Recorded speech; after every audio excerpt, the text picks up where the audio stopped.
Birth chart is a snapshot of the sky at your time of birth, showing which planets were in which constellation and whether or not they were above or below the Earth in their rotation.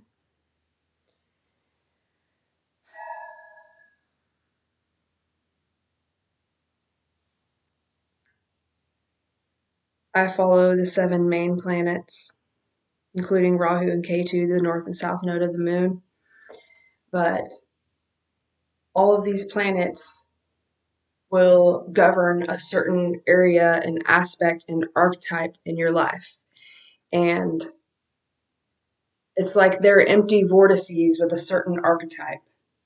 And each planet is assigned a number of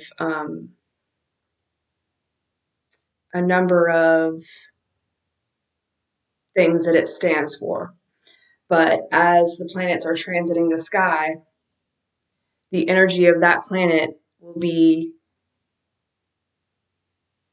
it will funnel down the story of the nakshatra, the 27 constellations that are working beneath the zodiac or behind the zodiac. They'll be funneling the story that goes along with the nakshatra, which is in the Vedas, the Upanishads, 108 stories, goes to 27 constellations. And the empty vortex will be funneling down that story at you, to you in your life. So a person is actually a walking, talking birth chart playing out each story. So the birth chart is a snapshot of the stories that will play out in your life, even though throughout life the planets will transit the nakshatras, and according to that individual's birth chart, it's like a stamp, like a memory, like a birthmark. It's like a birthmark. So whenever the planets happen to go over a birth planet, it'll activate certain situations and people and moments in your life.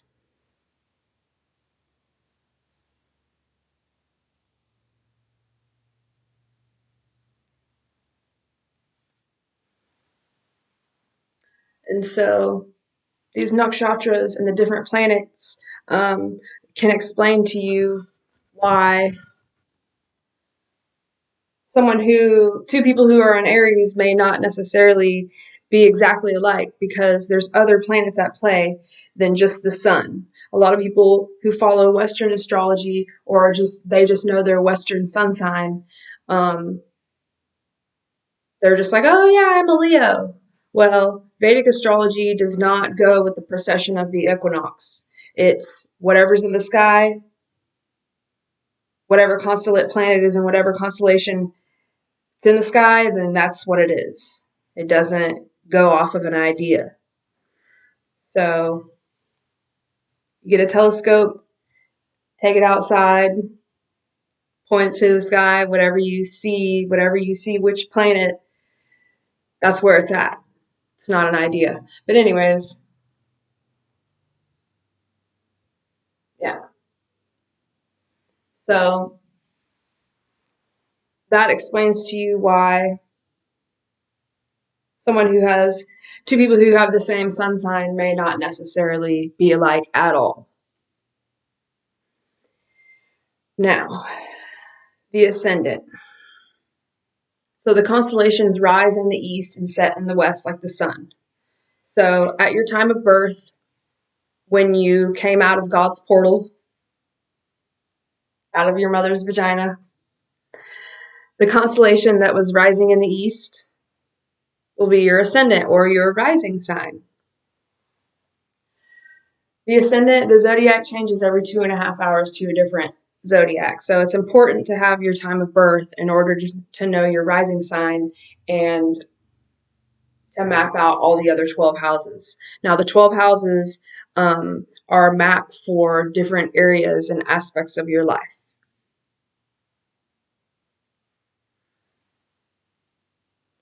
And like I said, I'm not claiming to be wise. I'm just pursuing wisdom. So I'm just a student. I don't know if I'll ever be a good enough astrologer to give consultations, but I'm just trying to explain what it is that I see in layman's terms, make it more understandable and relatable to those of you who may be curious and interested for the truth.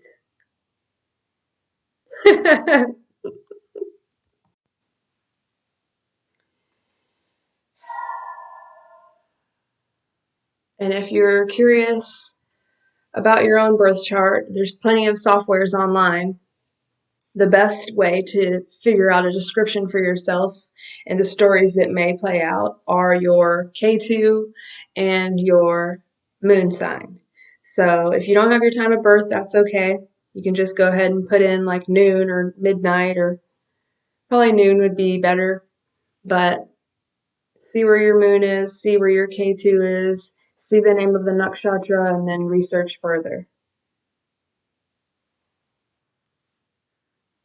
Another tip I can tell you, if you look at the nakshatra belt at the age of 28, which I've confirmed for myself, at the age of 28, the nakshatra fourth from your ascendant and fourth from your moon, if you count starting with that one, fourth from your moon, fourth from your ascendant, will come to life.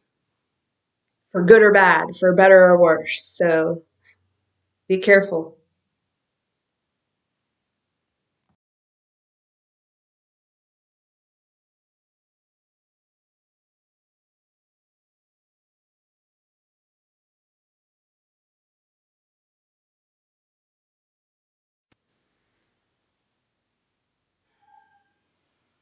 What is mysticism?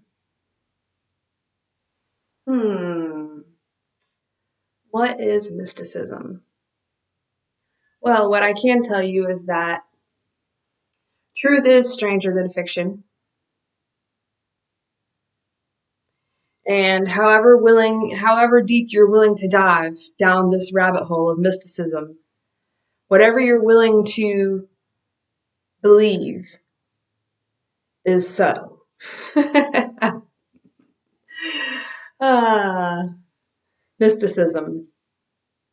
Well, you can't just be a mystic out of no. Well, some people, I guess, were born mystics, but if you want to dive deeper and understand more, you've got to heal yourself, heal and overcome and understand your past mistakes and your shortcomings and everything, everywhere you went wrong.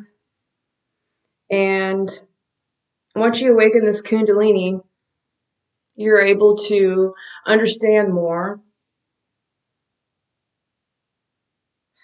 How do I get down to this rabbit hole? How do I describe the rabbit hole? Well, when you have this kundalini going up the spine, you can travel interdimensionally with meditation and uh, meditation and various visualizations, guided meditations. Wherever you focus your time and energy, it's going to grow, no matter how outlandish it may seem. And it's important, if you open your kundalini, to find a teacher to help guide you through the process. It's not going to be easy either. You're going to be forced to look at all the things about yourself that you hate and that you don't like and that you want to hide away and keep a secret. You're going to be confronted with them, and you're going to have to observe them, realize what they are, see them for their truth, and figure out if you want to change your behavior, if you want to overcome it and become better. You want to keep doing it and stay the same, stay asleep, or you want to fucking change for the better. It's up to you. But hopefully when you begin to open these chakras and your kundalini, you can become a better person and use this mysticism to enrich your own life and those around you. Be a better wife, be a better daughter, be a better worker, be a better person, be a better neighbor,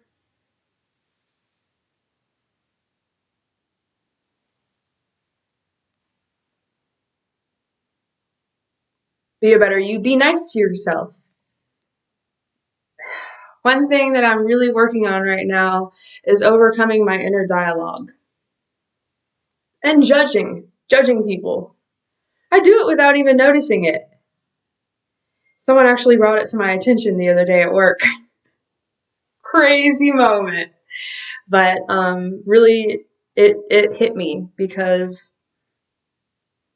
I used to be on drugs and everything, and I'm a cashier, and, I see a lot of people on drugs come through the store, and I'm just like, oh, yep, they're partying today. They're on one tonight, or I'll smell alcohol on people, and I'll just note that to myself. I won't say anything. I'm not going to be mean to anyone, but of course I'll be thinking it.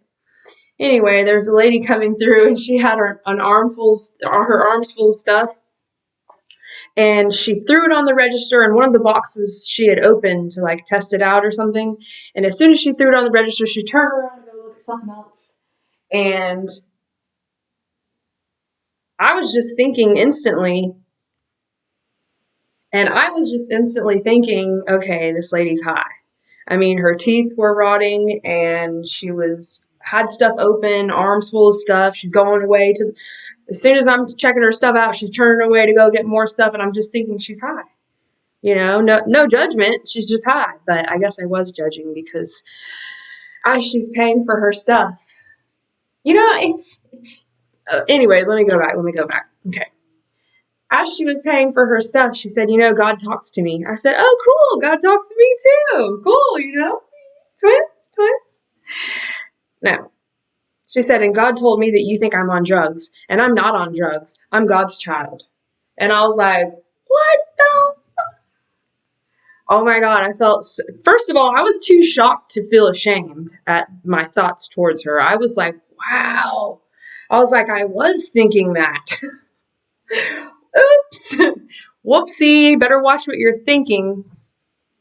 But what that situation taught me is that in order to understand more clearly, I need to shut up, quiet my mind, and listen.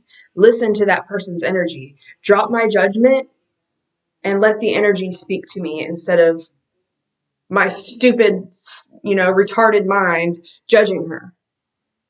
She didn't do anything wrong to me. She didn't deserve to be judged. And if I had been quiet for 1 second, I probably could have read a lot more about her, like she was doing to me. She wasn't judging me. Her mind was probably quiet, and it let her know what I was thinking. So for me, that situation was God showing me to drop my judgment. Maybe I'll learn a thing or two. I think that perhaps it would be wise to try to judge each other a little less. Maybe even quiet your mind from time to time. And also, if you feel called to, try to understand astrology and your birth chart and yourself a little bit deeper. A little bit deeper. Go down the rabbit hole. Take a dive. Come on in. The water's fine.